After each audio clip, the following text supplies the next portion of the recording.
Are you one of those people that says, I never listen to the radio? Digital marketing dominates the headlines, but local radio still holds surprising power, especially in small and mid-sized markets. The question is radio advertising still worth it in 2025 and 2026 for small businesses? Let's break it down.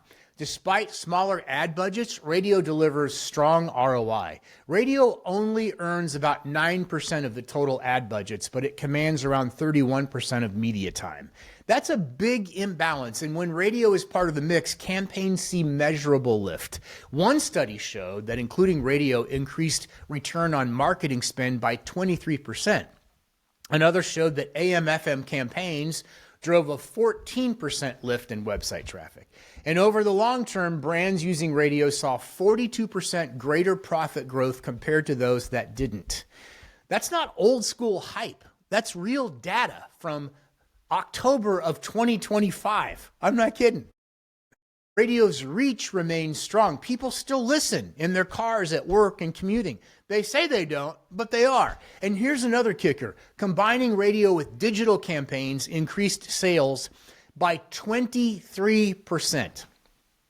Digital alone gave only 14%. Local radio is punching above its weight. When it's done smart, you do have to do it right. Like everything else, you have to do it right. For small businesses, smaller markets are where the opportunity really shines. We're in the Tampa radio market, Tampa, Florida. It's still really expensive. For a lot of small businesses, they just can't do it. But smaller, more localized radio stations with a following. Costs are lower for smaller markets, competition's lighter, and audiences are more localized. That means your ad dollars go further. In fact, you can get started for as little as $20 per day sometimes, okay? And unlike big city campaigns in small markets, you can negotiate bundled packages, local sponsorships, even host reads where the local radio host endorses your business personally. And those are effective. It's not just advertising.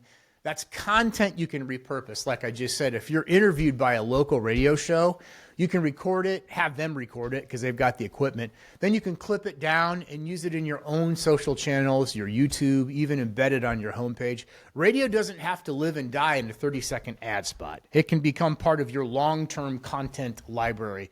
So what's the catch?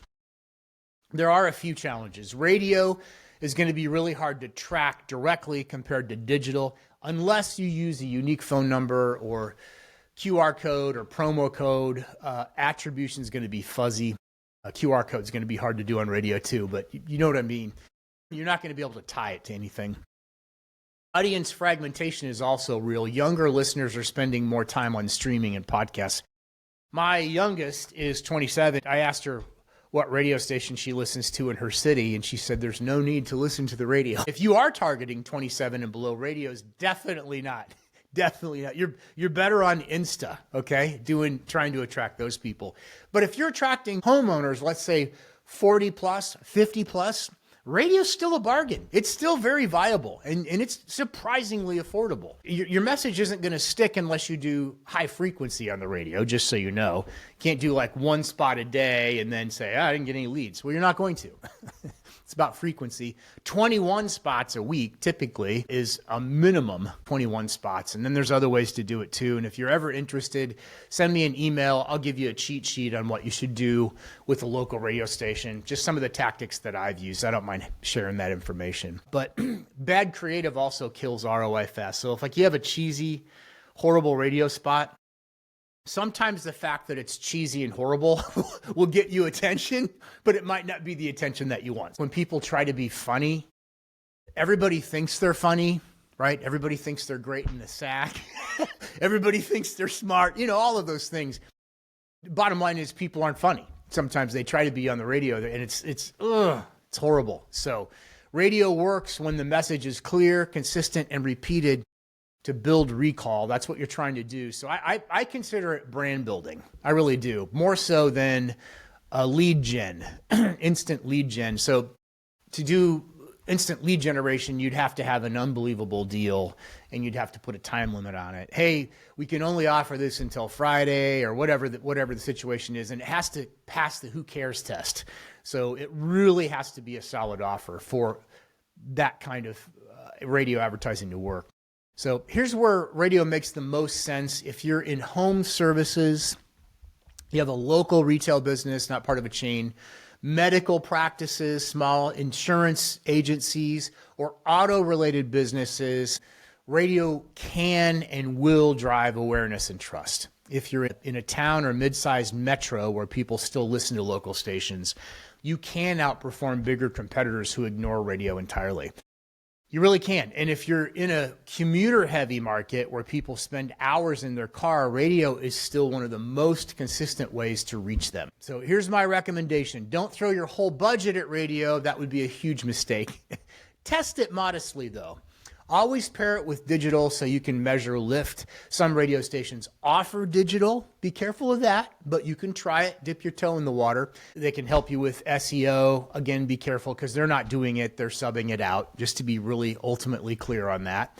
And then the other thing that they will do sometimes is an email blast for you. Again, be careful because sometimes the creative is weak. So just feel it out, just like anything else. If you do have a radio appearance, repurpose the content for your social, your website, your YouTube. And remember, local radio is about trust and frequency.